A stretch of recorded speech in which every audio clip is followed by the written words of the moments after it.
sure that the grace of God is very great in your life, and that is why you are able to hear me from wherever you are right now.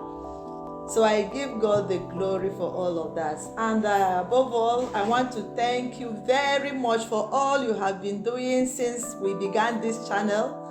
And I know that you have been so wonderful. You have been so great. The way your comments, the way you go about sharing this channel, the way you go about liking. I am so overwhelmed, and I want to say kudos to all of you. I really appreciate you. So today, I want to bring us a topic that is so dear to me, so very much dear to me. And I am saying this as a mother, as a grandmother, and as somebody that have mixed with children and parents of all ages for some years, at least up to 39 years. God has helped me being in the children Sunday school. So this topic is very dear to me, and you might be wondering what I'm talking about. I'm talking about child upbringing. We know very well that this issue of child upbringing has been discussed at very many levels, but I want to briefly say one or two things that will remind us of how we started it in some years back and what is happening right now. Of course, we know that when we talk of child upbringing, it's about nurturing a child, rearing a child from infancy to adulthood. And in the years past, I remember that we have this understanding that it's a community thing. Child rearing was a community thing. Thinking of an adage or a saying that if a person cooks for a crowd, the crowd will finish it and ask for more.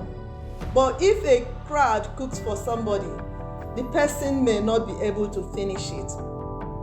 And again, of course, there is this other common adage that says if a finger is soiled with oil, it will transmit to all the fingers. So this is the perspective I am coming with concerning child upbringing.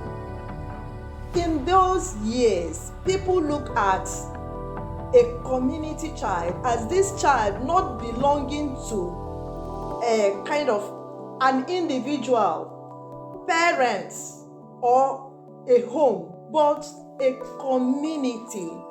And they go about rearing the child, everybody, contributing to make sure that, look, this child does not disgrace our community. This child comes up and becomes the proud of the home, the community, the family, and everything. So every hand was on deck, especially as it had to do with the discipline of the child. So that when you see a child going on the street or wherever doing something stupid, there is one uncle, one auntie who will say, come on, you don't do this. You will bring disgrace to our community. But today, it has become a different ball game. What do we see? That some parents have become so possessive about the child, and inculcated this understanding to the child that, look, nobody outside should talk to you. Nobody outside should correct you. Everything you receive in this home is enough for you. And because of that, some children become so stubborn, so insultive to any other uncle, auntie there who possibly or probably have good intention for them. And the community is phasing away, is handing off, is removing their hands from the discipline of the child. And now the parents are there. And today we see that most of the parents are too busy to even take care of the child. I remember in those days that parents will take their children to the farm and they will spend time in the farm working, and when they come home in the evening, they will gather the children for moonlight tales, and the children learn moral lessons from these stories that are told by their parents. But today, parents have become so busy pursuing whatever you call it, money, whatever. And these children are left in the hands of nannies and caregivers who sit, babysitters, who are with them, who are uncultured, who are unlearned, who are untrained, who don't even have their own good habits to impart on these children. And this is what we are seeing today. We go about talking of juvenile delinquency in the youths and everything. And this is how it started, because you left the child, you picked the child, and you don't have the capability to bring up this child the way the children should go. Of course, no wonder the Bible tells us in Proverbs chapter 6 verse 22, 22 verse 6 rather, train up a child in the way he should go, and when he is old, he will not depart from it. So the children have lost home training, have lost understanding of the culture, the understanding of the home. Many of the parents even don't tell the children, look, this is where you came from us. This is your community. This is your upbringing. This is what this community is known for. And this is what this community is not known for, and you shouldn't do it. We keep on pursuing money, education, and all of that. And may I shock you that some of the children today, they are brilliant. There is no doubt about that. Excellently brilliant, doing well in academics. But they have lost what I will call intelligent quotient.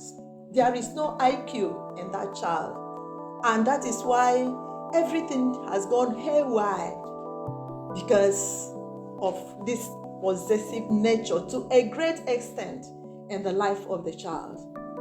So I want to say that we can go back, but it's not an easy thing to say, let's go back to the community child upbringing.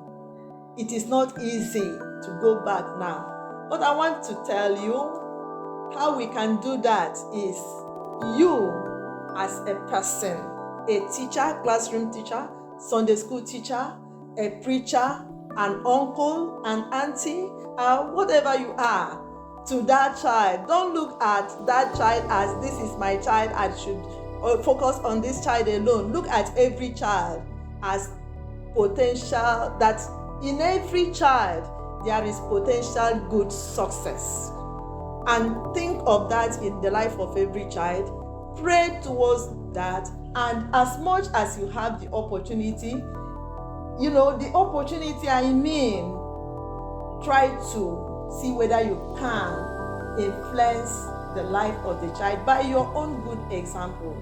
I think it will help us a long way, because if we continue to go with this trend, I don't know what tomorrow's child is going to be. So I pray that each and every one of us will sit up to nurture the child. They are the future of tomorrow. And if the future of tomorrow is not good, then it is like everything has gone wrong. So let us right the wrong as we go on looking at every child as special, every child as a success, every child that, look, something good can come out of him or her, and not looking at your individual family. Let us be holistic about this. I pray that God will grant us more visions, more understanding to do what we should do and to do it rightly. So, beloved, I want to please plead with us to keep pressing that button, subscribe, like this channel, share this channel, and above all, I want to say that the comments I have been receiving from you is blowing my mind. So keep commenting, and I'm sure that it will always get better. Thank you. God bless you.